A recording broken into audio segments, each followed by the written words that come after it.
Practicing patience when buying sports cards. Let's dig into this, guys.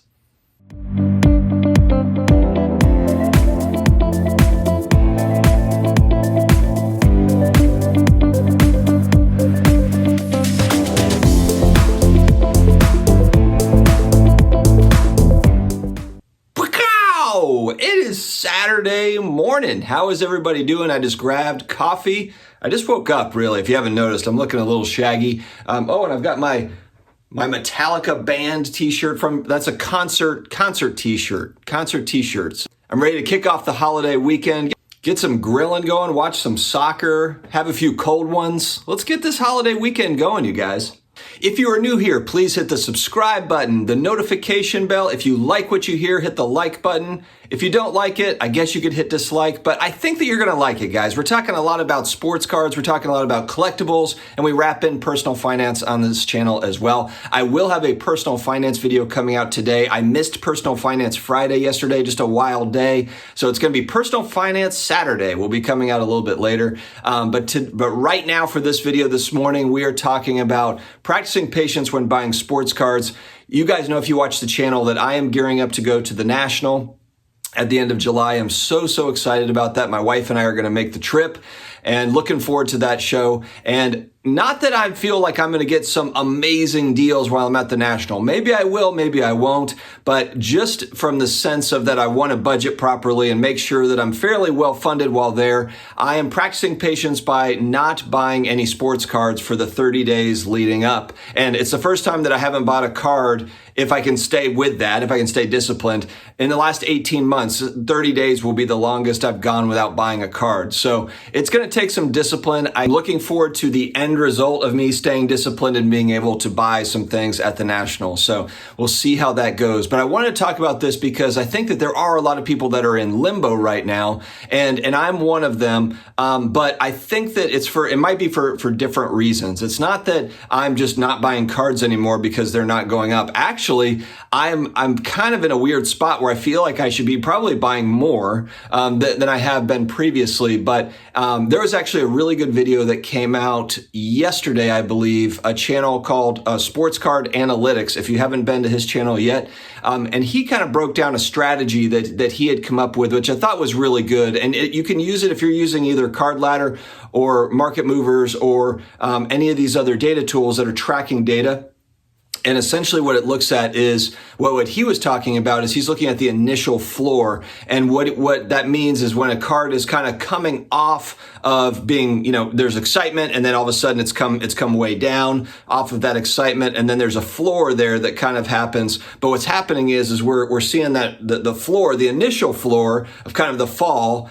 And then now we've got certain percentages below the initial floor. And that's kind of an interesting way to look at it. I haven't thought about that, but I think that that's kind of a cool thought as to how to look at it. And I wanted to share it with you guys. So essentially you're looking at kind of the initial floor of where that card really it spiked, it came way back down. You see that initial floor, and then you can look at, for a particular card, what percentage below the initial floor. And this is, of course, you're kind of doing the math here and calculating yourself, but is it 30% below the initial floor? Is it 10%? Is it 50 or 60% below the initial floor? And that's kind of a helpful way to compare, one card to the other. The struggle I have too with the patience right now is a lot of cards are down.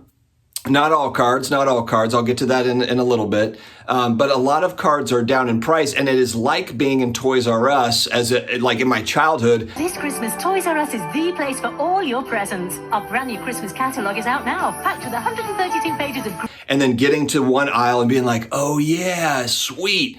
And then realizing, oh, there's more aisles. There's more and more aisles of toys, of cards, if you will, that are available, and so with the vast inventory of sports cards, this is what makes it hard. Unless you're a collector of one particular player or one particular team, then maybe it's not as hard for you. But even newer rookies, if you're buying, I don't know, let's just throw out names, even if it's Luka Doncic, or if it's LeBron James, or if it's, some of these guys over the last 20 years, if I'm buying Drew Brees doesn't have one rookie card. He's got a lot of rookie cards to choose from.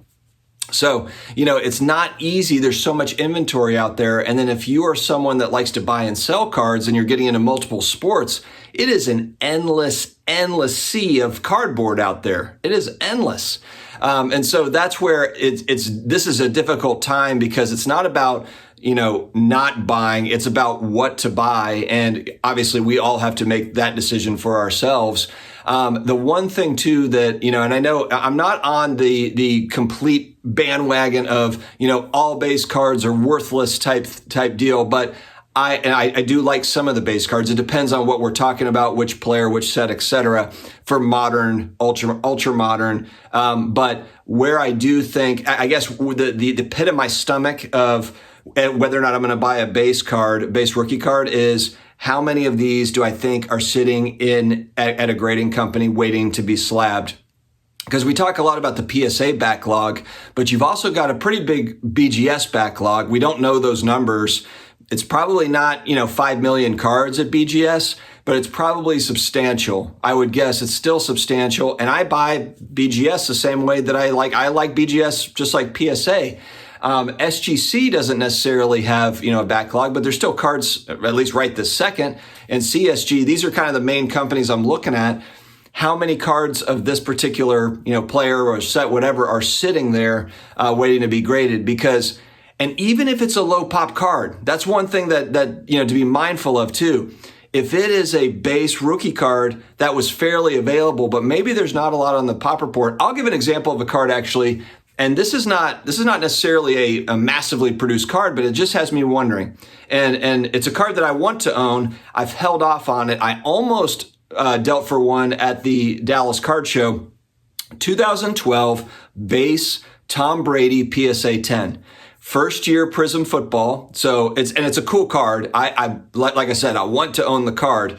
But here's the thing. Right now, population is pretty low on that card. Population, I think, is maybe at like 200 or 250, maybe it's a little bit higher now. Maybe it's 300, 400. I don't think it's that high. But here's my thing is that, are there a million of those sitting at PSA? No, I don't think there's a million. But if there is another 2 or 3 or 400, 500, if there's 1,000 PSA 10s that are sitting at PSA that have not come back yet, that has a pretty dramatic, unless they all go into collections, unless the people that get those go all into collections and they don't all hit the market, it will have an impact on the price of that card. Because right now you have maybe 200, 250 of them, and then you've got X amount of that 200, 250 that are out into the market being bought and sold, and the pricing has been it's come down. It's come down to where it's at about, I think it's about $800 to $1,000 card. But my thing is I'm thinking if there is double that, let's say in a year, there is double than there are now, then it probably means pricing has come down on the card to some degree. And so it's one of those where, do I need to own that now, or can I own it in a year? That's where that's kind of where I am. So, and when we talk about numbered cards offer protection here, because if it's numbered out of 49, if it's numbered out of 99, then yes, it's like there's only 99, or there's only 299, or however many it's numbered to. I guess then the question then goes to, for that player, and we know with Prism products, for example, or Optic or some of the other brands for the newer stuff, how much, it's a wide swath of parallels. So when a player's got, 20 Optic rookie cards and they're all colored and some are colored, some are numbered, some are not, it's like, how many different colors of that same card do you have in the rainbow? And then how, is that going to be something is that color going to be one that collectors want? There's so much to think about there. There's a lot to think about. So that's why, again, on my channel, I've talked about a lot of what I bought especially over the last 9 to 12 months, stuff that I am okay just having. So it's a collector card for me. Now, if I decide that I want to sell it, great, or trade it. But if not, I love the card. I like I love the player. I like the overall buy, and I like the price point where I got it. So I'm okay, holding on to that for an extended period of time. And that's even for a newer player. I'm pretty picky on which players am I buying cards on for that reason. I don't want to just kind of speculate on a player where I'm kind of lukewarm on that particular player, because it might just be that I'm stuck with this card, So, but that's where practicing patience and really kind of thinking about thinking about all these things through. There's so much inventory out there. Like I said, it is like Toys R Us, except endless. It's just, there's so much out there, which makes the hobby awesome and fun because we've got so many options. We have multiple generations of cards now really to buy from. There's guys that are younger than me that buy pre-war baseball cards, and that's like their main collecting place. That's what they mainly collect, which I think is incredible because there's always kind of an argument of like, oh, each generation is they're after the new player and they're not interested in the older guys, the older players. And then you have the older generations that are all about, vintage and, oh, I remember this player so-and-so. It's not necessarily the case. You have younger generations that are buying some of the older stuff, and you have older generations that are buying the newer stuff. So I don't think we can necessarily assume that, every age group is just buying what they know and the players that they grew up with, etc. So guys, I hope that you have a great Saturday. This is kind of more of, I have thoughts in my head and I just turned on the camera and thought that I would share them with you. And to be fair, I just woke up. So low expectations for me today, low expectations. I wanted to get to you today with just something I was thinking about because again, I'm long-term on the hobby. I'll be buying sports cards, but right now I don't think it's a bad idea, just to kind of really think through strategy, really, reset that strategy and rethinking, where are we targeting? What are our goals? This is probably a good goal planning time, but it's also, I think it's a good buying time. Prices have been lower. They're lower now for a lot of cards than they were, 12 months ago and even further back. Now, there are still cards. It's not to say everything is going down, especially on the mid to higher end. There are cards that are especially very rare stuff still going up in price. So it's not as if, you have everything kind of falling. There are still pockets, that are moving up. And especially there's scarce cards to where they're not sold very often. They're sold, a copy gets sold once or twice a year type thing. Those are not seeing massive price reductions because there's just not that many of them and they're valuable.